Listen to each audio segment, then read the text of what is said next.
అందరికీ నమస్కారం. అందరు బాగున్నారా? నేను ఈరోజు గోధుమ దోశ చేస్తున్నానండి. అది ఎలా చేస్తానో మీకు చూపిస్తాను. ఇదిగోండి, గోధుమ పిండి తీసుకున్నానండి. దానికి కొంచెం సాల్ట్ వేసుకోవాలి. కొంచెం సాల్ట్ అండి. రోజు చపాతీ తిని విసుకొస్తుంది కదండి, అలాంటప్పుడు ఇట్లా దోశ పోసుకోవచ్చండి. కొంచెం పల్సగా కలుపుకున్నాం అనుకోండి, దోశ మంచి క్రిస్పీగా వస్తుంది. దోశ మంచి మెత్తగా చేసుకోవచ్చు, క్రిస్పీగా కూడా చేసుకోవచ్చు అండి. ఇవ్వండి, వాటర్ వేసి మంచిగా గడ్డలు లేకుండా కలుపుకోవాలి. దీనికి చట్నీ ఏం అవసరం లేదండి. ఏ కర్రీ ఉన్నా దాంట్లో తినవచ్చు మనము. పెద్దగా చట్నీ దీనికి టేస్ట్ ఉండదేమో, కర్రీ బాగుంటుందండి. ఏ కర్రీ అయినా సరే బాగుంటుంది. దీనికి గడ్డలు లేకుండా కలుపుకోవాలి. మెయిన్ అదేనండి. గడ్డలు ఉంటే మనకి దోశ బాగా రాదు. గడ్డలు లేకుండా కలుపుకుంటే చాలు. గోధుమ దోశ వేసుకుందాము.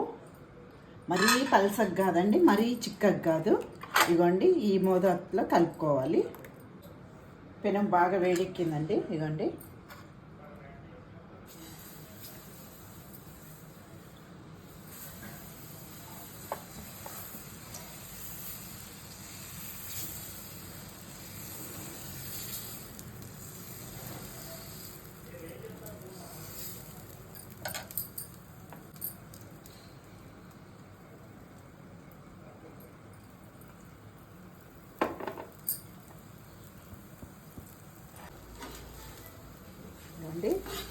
రోజు మనము చపాతీ తింటే బోర్ వస్తుంది కదండి. ఇట్లా గోధుమ పిండిలో దోశలు వేసుకొని పిల్లలకు కూడా ఇవ్వచ్చండి. మంచి క్రిస్పీగా కూడా ఉంటుందండి. ఇట్లా వేసుకుంటే ఏ కర్రీ అయినా తినవచ్చు అండి. ఇట్లా వేసుకోవచ్చండి. అండి, ఇదేనండి గోధుమ దోశ. గోధుమ దోశ ఇంకొకటి అండి, దీనికి పేరు బిగ్ బాస్ దోశ కూడా అండి. ఇది బిగ్ బాస్లో కూడా ఎక్కువ వేసుకుంటారు. నేను బిగ్ బాస్ చాలా ఫాలో అవుతానండి, అందుకని ఇలాంటివి చేస్తుంటా నేను. మీరు కూడా చేసుకోండి, చాలా బాగుంటుందండి దోశ గోధుమ పిండిలో. ఓకే అండి, వీడియో నచ్చితే లైక్ చేయండి. బాయ్.